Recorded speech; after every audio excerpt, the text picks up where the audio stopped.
So I'm going to go over how to bring in this image of the glass in here too, so you have something to trace on. So in order to bring in this image, there's a couple things that you want to do. The first thing you want to do is create a plane. So I'm going to go into my front view here, and I'm going to hit Alt-W, the shortcut key to make this full screen. Again, Alt-W is to shrink and full scale one of these screens, and you just middle mouse on whatever screen you want with the yellow highlight around it. So I'm going to middle mouse this one, middle mouse click this one, and then Alt-W to make this full screen. And I'm going to go, you should already be on this tab, so you have your Create tab up here. Within your Create tab, you have your Geometry, and I'm going to go to the bottom right of that tab, and you'll see Plane. What we want to do is create this plane. It's a two-dimensional plane. I'm going to create this plane, and just click and drag out. Now once you do that, you can see your measurements over here. You can change them to whatever you like. Right now it's 165.127 meters. If you're using a certain measurement that you want for your scene, then just stick to that measurement. Right now we're just creating a glass, so it's somewhat irrelevant unless we're trying to do it to actual scale of a wine glass. Then obviously we want to make sure it's 12 inches or however tall that wine glass is. We don't need these extra lines in here, so I'm just going to delete those. I'm going to switch this to 1, and then this one to 1 as well. This is the number of segments that's in it right now. Okay, so we want to go from wireframe to shaded, so we can actually see our plane. And again, the hotkey for that is F3. And from here, we want to bring up our material editor, and from here, from there, we'll bring in our texture. So material editor is up at the top right here, material editor. It's this sphere with a checker pattern on it. And the shortcut key for material editor is M. So hit M on your keyboard to bring up your material editor. Now your material editor might look a little different. It might look like this when you open it up. And if you do, just simply go to modes, because there's two modes that you have. The slate mode and the compact mode. The compact mode is the one you want to use. That's the one I prefer at least. And then from there, what you want to do is go find your image. Again, I put the image on the P drive on your computer. And it should be under Reference Images, Dining Room, and Wine Glass, just a JPEG image. I'm just going to click on this JPEG image and simply drag it over the sphere and let go. And there we have our wine glass image on this sphere. I created a material for it. Now I'm going to drag that over onto my image plane and let go, and there's our wine glass. So we have a picture of our wine glass in here that we can scale up if we wanted to, make it bigger or smaller, whatever size you want. And then I can close this out now. I don't need this open anymore. So I'm just going to close that out. Sorry. Yes. Repeat the last one? Sure. No, the one is last one. Okay. Where you get those from? Material editor. The material editor is up here at the top up here. You'll see a sphere. It says material editor. It's a sphere with the checker pattern on it. Okay. Just click on that, or you can hit M for the shortcut key. Again, most of these shortcut keys are on the JPEG image that I made you guys with 3D So which one you should select? with 3D Studio Max shortcut keys, and it's right down here, material editor, M for material editor, under general on this shortcut key sheet that I made you guys. Okay, so from there, what I want to do is use the line tool. So I'm going to go to Create, make sure you're on your Create tab, which is this little yellow sun looking icon. And then instead of this Geometry tab that you guys have been on the whole time, you want to go over one to Shapes. To your Shapes tab, which is the second one over. And then you want to grab your Line tool. So with your Line tool, this is where you're going to create the outline of this glass. So if I were to trace this actual glass, you can see that when this picture was taken of this glass, it was taken at an angle, like a slightly tilted angle. It's not a perfectly flat front view. So what I want to do is this would probably be right around where the actual glass would start if you were looking at a front-on view. So I'm going to click once, and you can see it's kind of hard to see with the glass, or the white background. But if I drag it down here, you can see there's a white line that gets drug out. If you hold down Shift while moving this line, it'll snap to a perfectly straight line. So you can go completely straight horizontally or vertically. So I'm going to hold down Shift and go horizontally to the right. Click once, holding down Shift, going up a little bit, click again, and then I'm letting go Shift to make this bottom piece of glass. So again, you just want to click and add points where you see bends in the object. The most extreme bends, that's where you want to add points. And you can go back and edit these points. You can edit the positions of the points and add more points or delete points.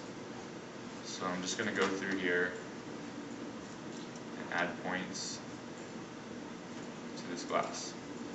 Holding down Shift for this upper lip here, the edge of the glass.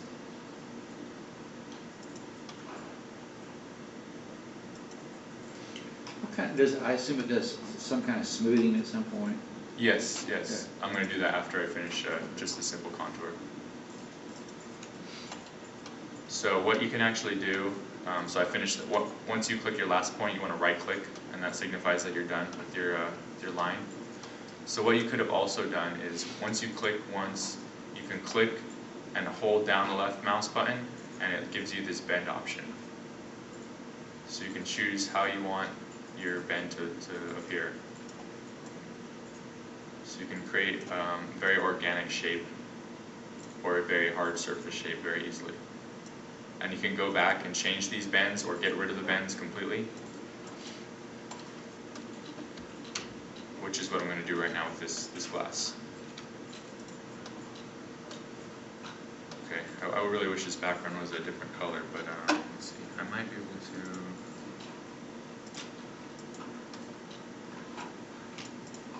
It doesn't help me when it's selected. I'll just try to zoom in so we can see it maybe a little bit better. Okay, so for all these areas where there's a bend, I'm going to go over to my Modify tab, the second one over. It looks like half a blue rainbow. And you have your vertex, your edge, or your segments, and then your spline, which is the entire object. It's similar to when you're using polygons. So I'm going to go to my vertex, and as you can see, you can select all the vertices, and you'll see them all selected in red. If I want to, whatever vertex I want, I could select this vertex if I want it to be more of a bend, and I right click, and you get a couple options here. You have Bezier. What it's set to right now is corner. Corner meaning it's going to be a hard edge, and then you have smooth. These are the three options you want right here. Corner is the one I sometimes start off with, or Bezier sometimes too. Mostly corner though. So what this did was it gave me two handles that are yellow with these green dots on the end of the handles. You can use the rotate tool, and again E is the shortcut key for rotate, and you can rotate this so it follows the contour of the glass a little better.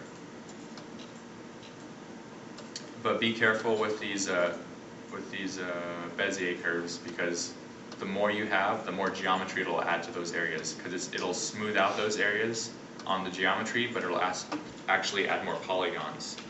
So depending on how many polygons you want for this glass, if you have a certain limit, you might want to stay to something smaller. So I'm just rotating with E, or with the rotating tool. Just going back and forth between moving and rotating these points until they fit this contour of the shape that I want. And also what you can do with these points, instead of adding the Bezier, you can also do the fillet tool. So with this one, if you turn it on, what it basically does is you just hover over your point, and then you left click and you drag. It'll split that one point into 2 points. And so now you have a nice curve in between there. Again, I'll do that again. So make sure you have whatever point you want selected. Go over to the right over here to the fillet tool, and then left click on the point and hold down the left mouse button and then drag out. And now you have a nice bend in there. So you have a couple different options when you want to add a bend. You can do the Bezier, like right clicking and switching to the Bezier, or you can come over here and use this tool over here. So this one, and you can do multiple objects. You can switch to Bezier. So if I want to, multiple points. So you can select these 2 points right here, right click, and switch it from the corner, which has a little checkbox next to it, to this Bezier. Click that, you can see it adds this nice Bezier curve here. So I'm just rotating it into place. Again, I apologize that it's probably a little hard to see the white lines against the white background.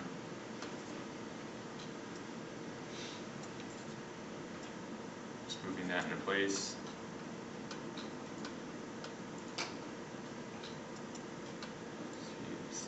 Thin this out a little bit more. So it's just kind of getting the general shape in there. I'll add one more in here. Right click, Bezier, rotating it. Also, you can rotate these green dot handles independently from each other by holding down Shift and just pulling it left or right. So you can see the bottom one is staying still, while the top one I can rotate however I like. That's holding down the Shift key. I'll switch this one to Bezier as well.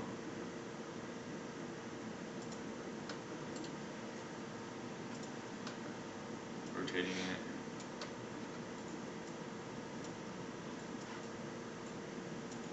And down. Let's pull this one down a little bit.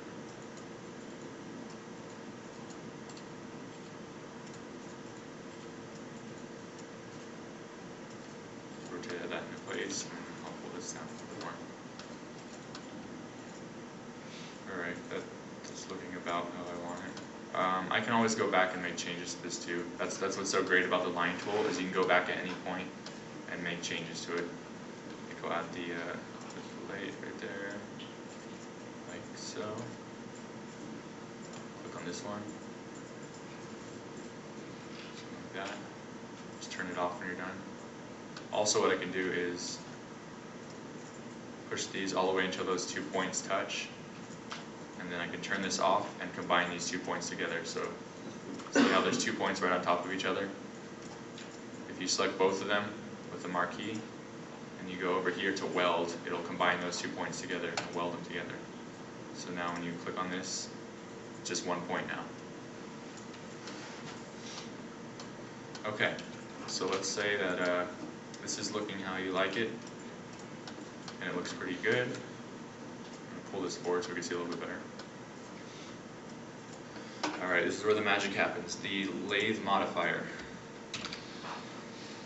So with this modifier, it'll turn this 2D object into a 3-dimensional object. When you first use it, obviously that's not how you want it to look. Close this. Switch this from realistic to shaded, so it gets rid of my shadows. I don't need those. So down here where it says align, you either want minimum, center, or maximum. Usually it's minimum, depending on the object, but usually it's minimum. So when you click on that, there we go, we have our glass. So it'll automatically align it to the middle of the object. And then if you do center and max, it does some weird things. So make sure you click it to whatever one is the proper alignment. So once we do that, you can see that we have lathe up here. If we wanted to go back down to line, we can. And if you turn on the show end result, it'll show us, because right now we have the second modifier selected. Whatever one is dark gray, that's the one you have selected. So this one is selected, now this one's selected. It'll only show you from that one and below. So with this bottom one selected, we want to use show end result, and it'll show us everything that's above this as well. And then from there we can go back to our vertex and we can grab these and we can change the glass however we want to. Just grab the points. If we wanted to make the glass more like a goblet shape, do that. We can pull this down. So you can make almost like a fishbowl looking glass. You can make the stem a lot wider. Switching to the wireframe mode so I can see it a little bit better. this out.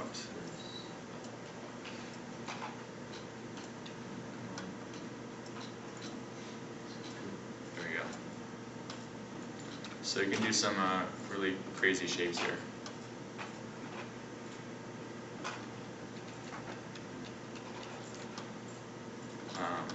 So yeah, that's how you do the wine glass. I'm going to show you guys how to create a simple lamp too, using the same technique. It's a little more complicated, so that's why I'm showing you that one next. But is there any questions on this one before we move ahead? Pretty straightforward, hopefully. And from here, from this lathe, you can actually go back to Edible Poly using the Edit modifier. Instead of doing the right click, you can just do Edit, and it's down here, Edit Poly. So now you can do more modifications to this if you wanted to.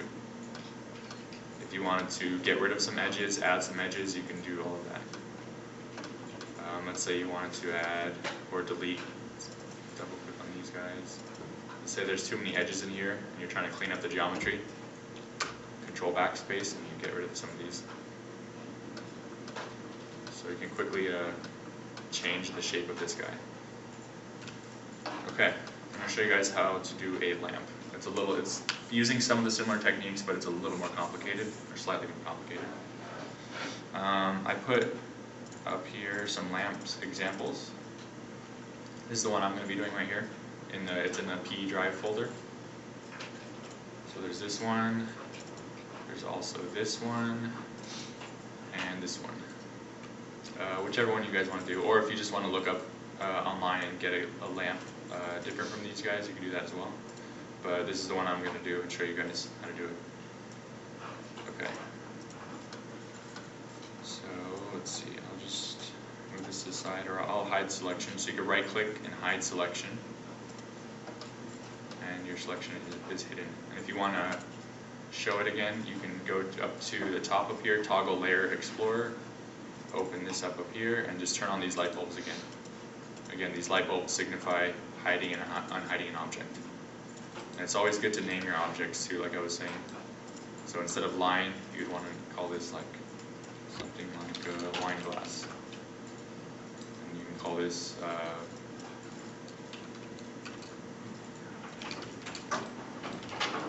glass reference. So you can turn these guys off.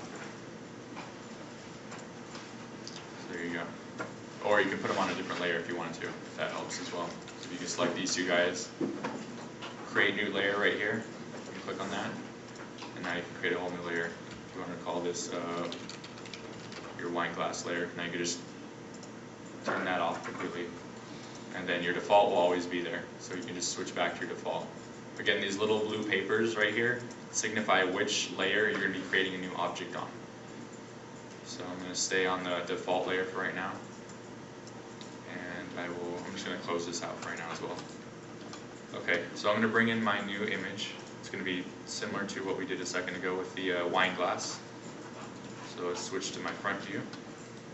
Let's draw out a plane.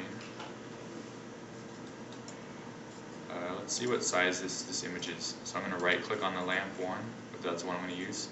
Properties, details, and it looks like the image is 1600 by 1600 pixels. So it's a perfect square, so that works out perfectly. So I can go over here and put in any number as long as both the length and width are similar. So I'll just do something like 5 by 5. Again, if you're trying to keep this to a real world scale, you want to go up to Customize, Unit Setup, and make sure we're using the correct units. If we're dealing with Eon here, Eon Studio, we want to make sure we use meters, because Eon uses meters. So make sure that's on meters, and then make sure the System Unit Setup is also set to meters. Click OK. And I'll make this actually a little bit bigger. Okay, so we're going to hit M for Material Editor, or you can go up top of here to Material Editor. And we're going to grab that lamp that's on the P drive and pull that over. So we're going to grab that and drag that over to this material sphere. And there we go, we have our lamp right there. So from there we're going to click on that sphere and drag that over to our plane. And there we have our lamp. So here's our lamp for our reference image. Okay, so we want to do something, the same thing essentially, using the line tool. Again, the line tool is under create, go over 1 to shapes, and it's the first option. Yesterday when it imported sideways, how did you get to that other screen where you can rotate it? The UV editor? Yeah, okay. What is that? I'll show you that. So let's just say this guy imported sideways, like you mentioned. Convert to, actually, let's say imported like that. So if we import our image like this and we wanted to rotate it, I mean, well, one way you could do it would be just to rotate it in Photoshop, but that's not really necessary. The other way you can do it would be putting a modifier on it called the unwrap UVW modifier. So you just can either look for it, you can either search for it here, and again it's alphabetical, or just start to type unwrap, the word unwrap, just use the UN, and there it is, it's highlighted, hit enter. So now we can change the UVs on this guy. Again, the UVs on an object are what you're going to be using to texture an object. So again, my analogy that I always like to use is think of an orange. If you have an orange as a three-dimensional object, you want to take the skin of that orange and peel it off, and then if you were to flatten that skin on a table, that's the way that you're going to be looking at it in this UV editor. So it's all two-dimensional in this UV editor, so anything you do will translate from that two-dimensional to the 3D object. And that's how you're going to be texturing all this stuff in Photoshop, because you're going to be taking whatever's in that UV box and saving that out and bringing that into Photoshop, and then you're going to be taking images and overlaying that in Photoshop. So it'll make a little more sense when we actually get to the texturing process. So once we have that, we want to go to the UV editor, and again, this is where we're going to edit all these UVs. And UVs are essentially just points that dictate how the texture looks, whether it's going to be stretched or whether it's going to be squashed. So notice how when I grab these UVs right here, it's changing the way this image looks. It's warping the image essentially. So you can pull this down, you can stretch the image, you can pull this up. So these UVs dictate the way the image is going to look on the object. Now this is just a plane, so it's two-dimensional, but if this were on a cube or a sphere, this would dictate how it was going to look like that on that.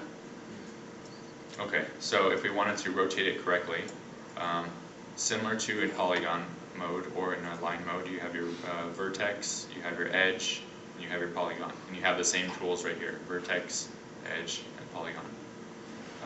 So I'm just going to click on the vertex, and I have all these selected, so just click and drag a selection marquee around all four of them.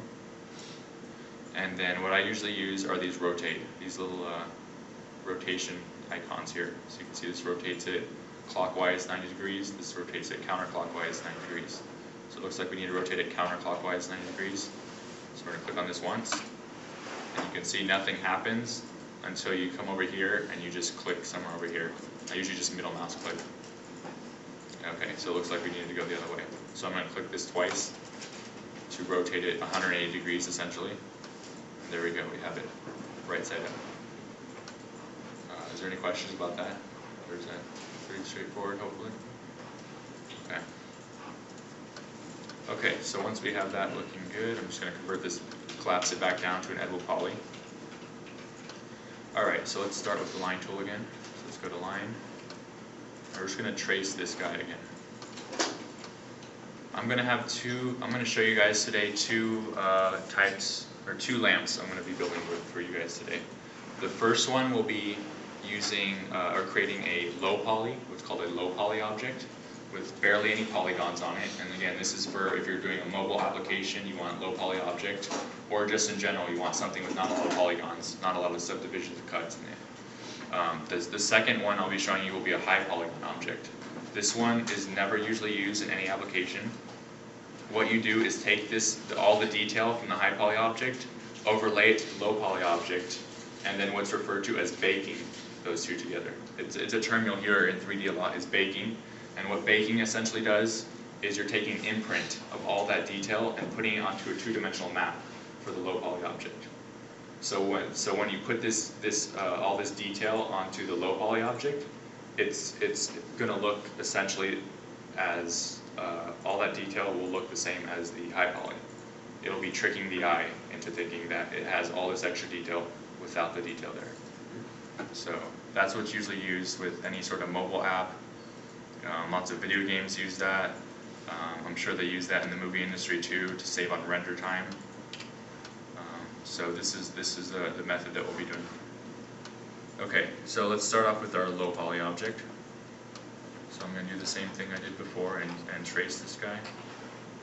So starting with the middle, click once. This will be easier to see obviously without a white background.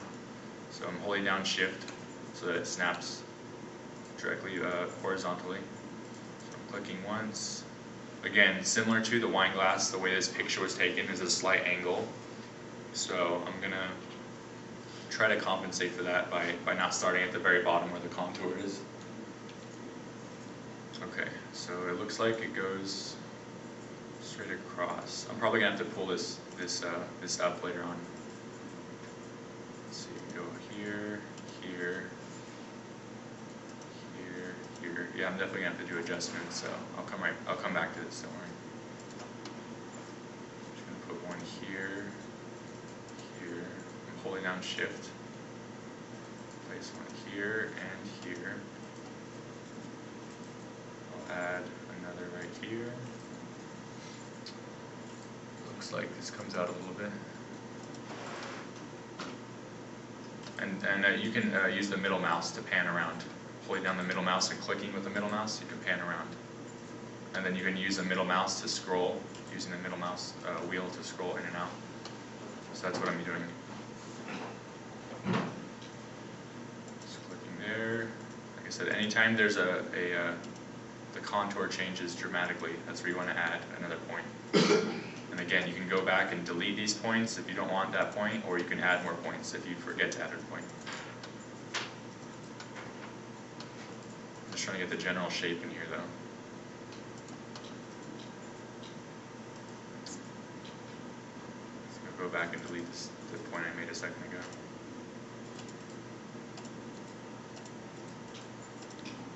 This sometimes is a lot quicker than actually modeling the object using the box modeling that I showed you guys.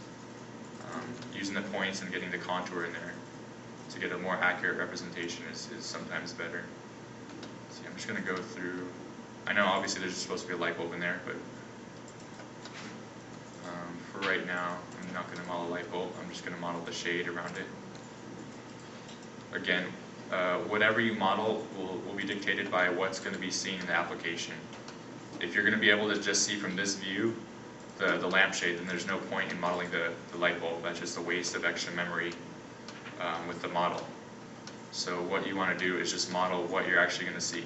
If you're able to walk up to the lampshade and look underneath and look and see that there's no light in there, then you might want to model a light bulb. Otherwise, this method with just the actual frame of the light and the light shade is perfectly fine. Okay. So let me go back and, actually I think I'll add the lathe and then I'll go back and make the adjustments after that. So once you have this general shape in there, hopefully you guys got to this point right here. I'm going to go to modifier, to my modifier list over here, do the little drop down, and you can just start to type in lathe. So just LA, and lathe will come right up.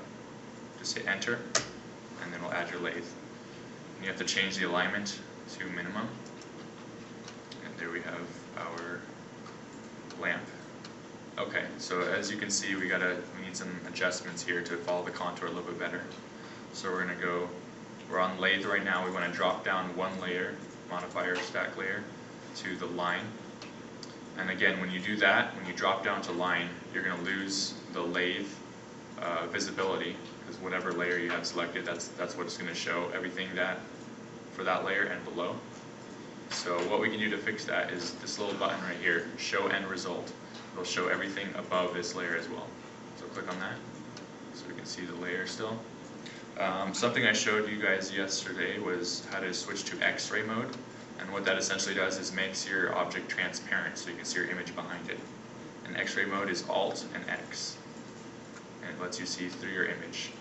So you can see a little bit better what you're trying to change here.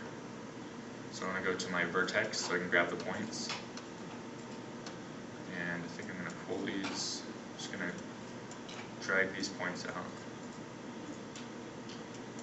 until they fit the contour a little bit better. Like I said, I'm going to pull these guys up a little bit more too.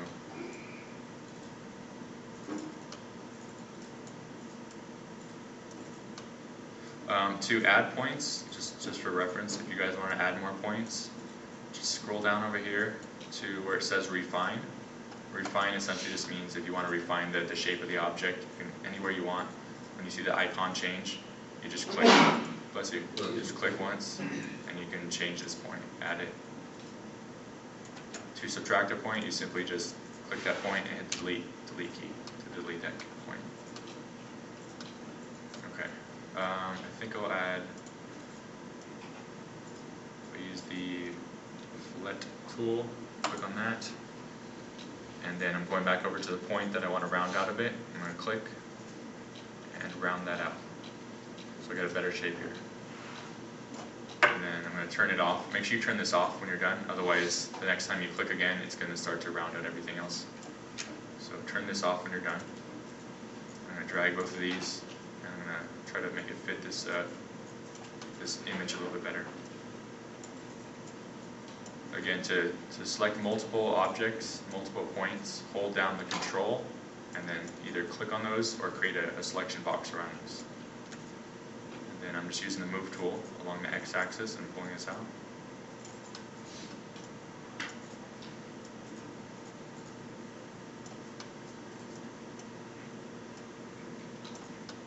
And I mean, there's only so much I can get based off of this image since it's sort of at an angle. So from here, once I got it as close as I could, I'd probably switch to perspective mode so I can see a little better how the actual images or how the actual object will look. Again, to turn on your edges here, which might be helpful, you can either go up to, it's hard to see with the white background, you can go up to here and edge faces, you can turn that on and off, or F4 will turn this on and off.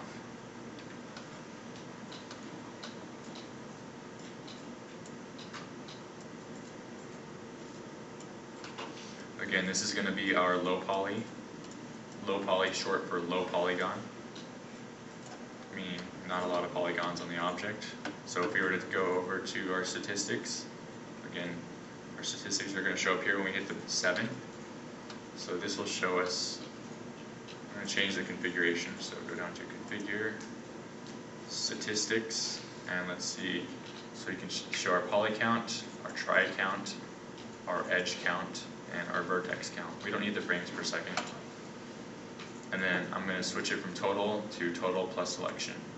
So it'll show me how much is in the entire scene, in this entire file, and how much is in the selection that I have. So the first column is total, as you can see. The second column is selection, as you can see by the name of what we have selected. Which reminds me, I'm going to name this, instead of line 01, name this lamp. So now you can see lamp right here has 1,696 polygons. So I'm going to switch to my perspective so we can see this a little bit better. I'm going to pull this image forward a little bit. And let's see.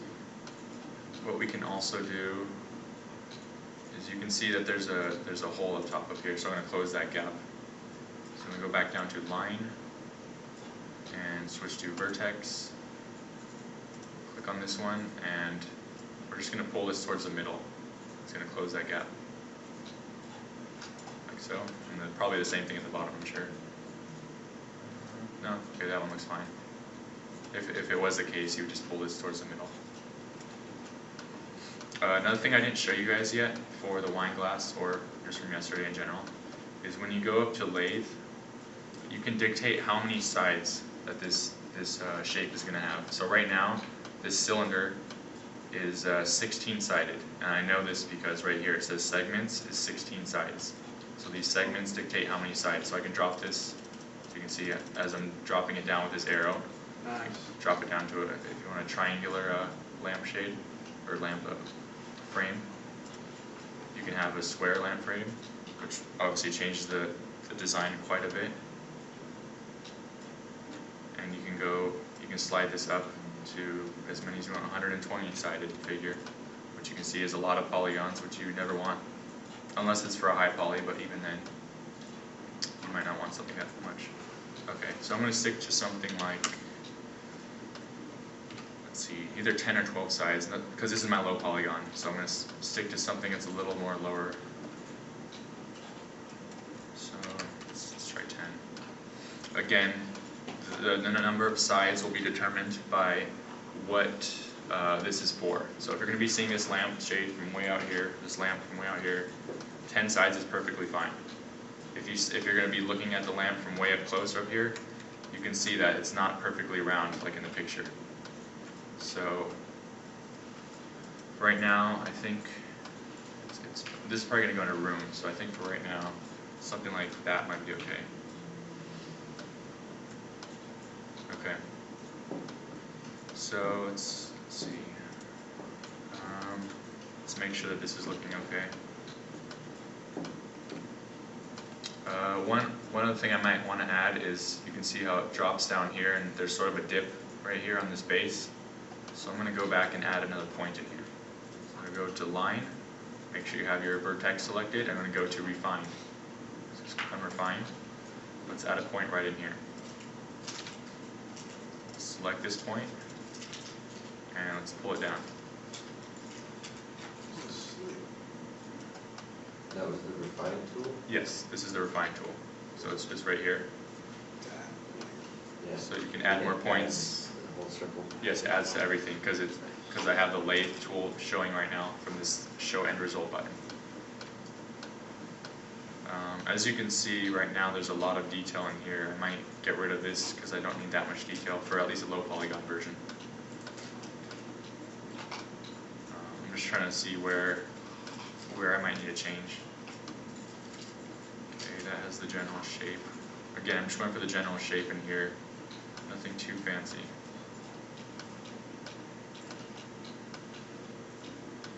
You essentially want the silhouette of the object. If you were to look at this object with just the silhouette, and I'll show you like that. If I were to, you don't have to do this, I'm just showing you what I mean. Where is it? Redirection line.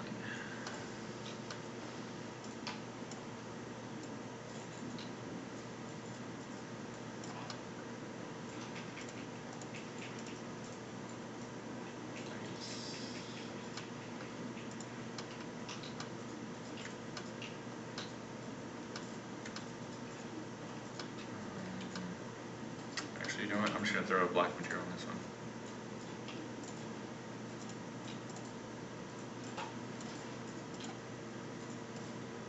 Check this over. Leave light. So this is what I mean by silhouette. So you want to make sure that this object is reading correctly compared to the image, this image.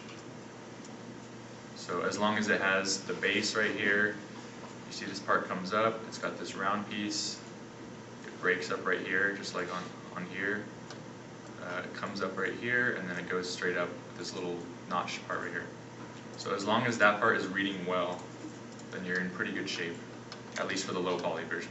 The high poly version, that'll be a different story. We're going to work on that in a second here.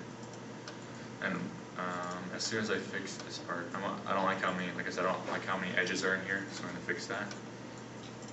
So I'm going to go in here. I'm going to go back to my vertex. And what this essentially has is two Beziers. I'm just going to switch that over from Bezier by right-clicking, switch that to corner, and then I'm just going to add another point in here to round it out. So go to Refine, click on this point right here.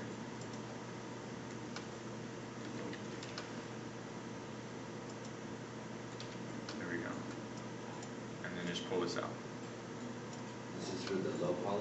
Yes, this is for the low poly. because as you could see before I did that, there was a ton of lines in here, and that's not going to be good. You want to keep the low poly. I'm going to switch this back to gray. You want to keep the low poly relatively small. So right now there's 860 polygons on this lamp, which isn't too bad. Again, depending on what the situation is.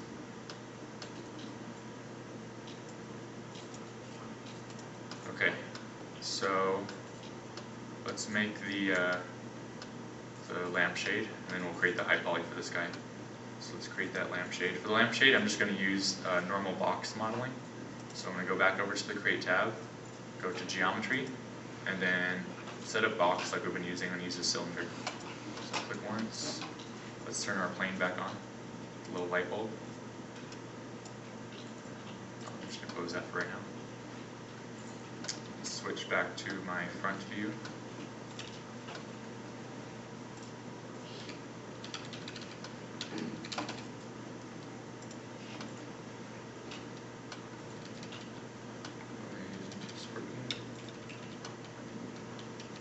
Sometimes I wonder if the keyboard is just dying on me.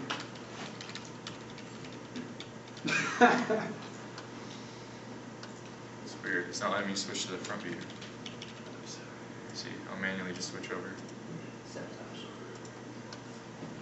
Okay. So we're back on our front view. I'm actually going to hide this as well, so we can just see our lampshade. Okay, so let's create our cylinder. And I'm going to rotate the cylinder. So I'm going to make sure that this angle snap is on, so it snaps at 5-degree angle increments. So let's rotate it along this axis so we can rotate it and get the proper rotation for this lampshade. Okay, so we don't need all these slices or edges down the middle. So I'm going to get rid of all those, at least for right now. And then right now there's 18 sides to this lampshade. I don't think we need that many. So let's go back to perspective and just see if we can probably get away with, since it's low poly, we can probably get away with 10 or 12. I'm just going to stick with 12. So if you were to turn off the edges, you can see what it's going to look like. From the side it looks perfectly fine. If you look from the top, that's where you can kind of see it's more of a faceted, almost stop sign like shape. Okay, so I'm going to right click and convert this to editable poly, so we can start to work on the vertices. I'm going to scale this up a bit. Let's go to our front view. I'm going to switch this to X-ray mode again with Alt X, and then let's scale this guy up.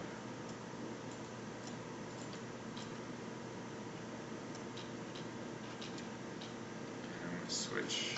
Sometimes I like to work this way, where I'm working in two separate views at once. So essentially, I'm going to be looking at this view, but I only want to scale it along the X and Y axis. So I only want to scale it along this axis.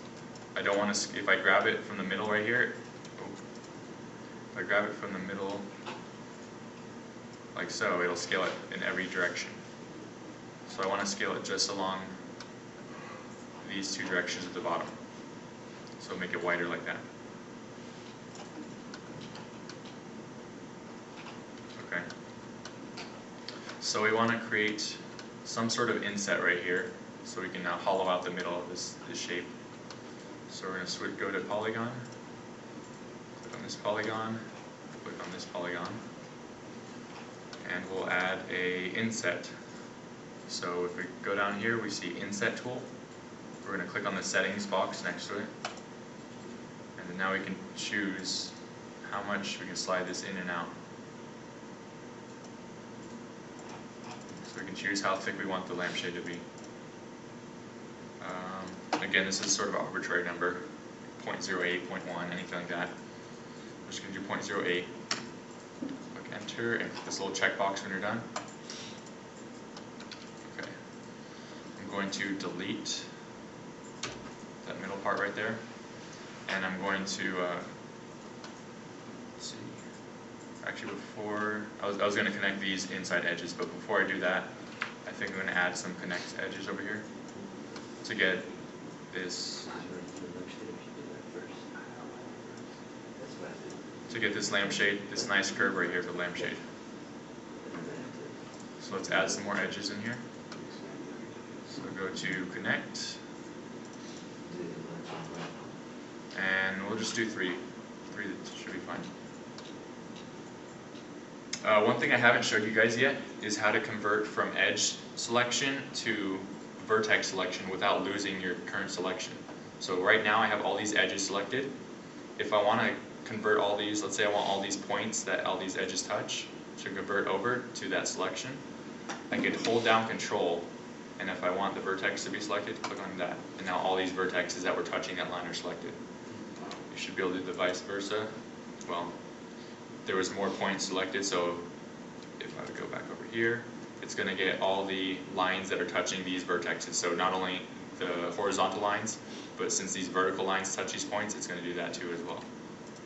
So it's a little less, it's a little more messy when you do it that way, but when you do it this way from edge to vertex, you can quickly get those the vertex selected that you wanted. You can do the same for polygon as well.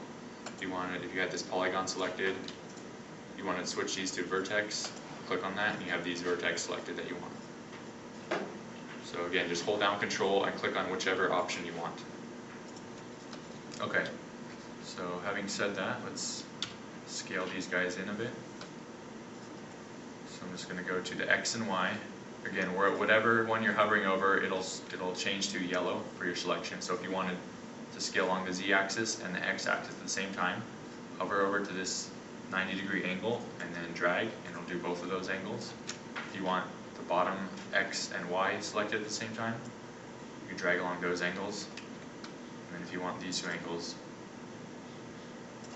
So keep an eye on what is highlighted with this yellow box. So if you go to the middle, you can see all three of them are highlighted yellow, which means all three of them will be scaled all at once. If you just want one at a time, just hover over the red line, the blue line, or the green line, and pull in that direction. So for this option, for this instance, we want X and Y just to be scaled in slightly. And then we want to do the same thing for this middle line. So we're going to quickly select this middle line all the way around. We're just doing a double click, and it'll select everything around there. And then switch back to scale, and scale this in a little bit.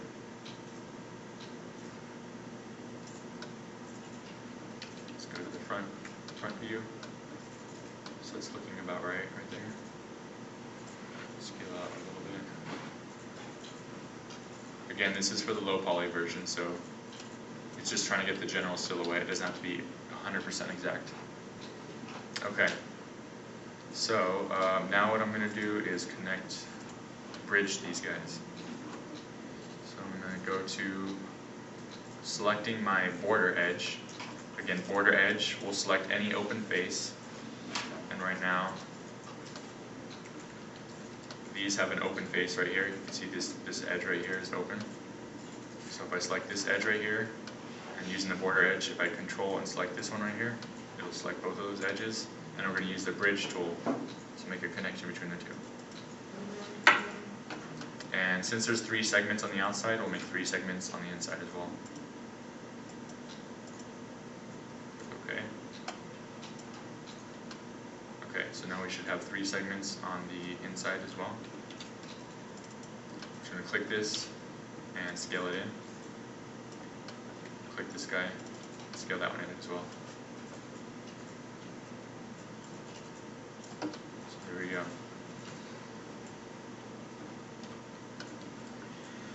I'm in isolation mode right now, which isolates only what you have selected in your scene. So if I turn this light bulb back off, you can see everything in the scene from there. So let's bring back our lamp frame. Let's rename the cylinder to, let's call this lamp shade. So again, naming is important so you know exactly what you have. Okay, so if we wanted to get this directly in the middle of this frame, what we can do is use the align tool, like I showed you guys yesterday. So you want to make sure that the center pivot point of this object right here is actually in the center, so let's make sure. So we're going over here to hierarchy, this tab right here, go to effect pivot only, and turn that on, and then center to pivot, or center to object rather. So you can see it was slightly off, it just jumped a little bit. Let's do the same thing for this one, click on this, effect pivot only, and then center to object. And that one was slightly off too. Okay, so once those are both centered, we can go back to Modify tab. And we can use the Align tool. So let's use this Align tool. So how this works is you click the object you want to move to the other object to be aligned. And you click on this Align tool. It'll bring up this option box. It should bring up an option box.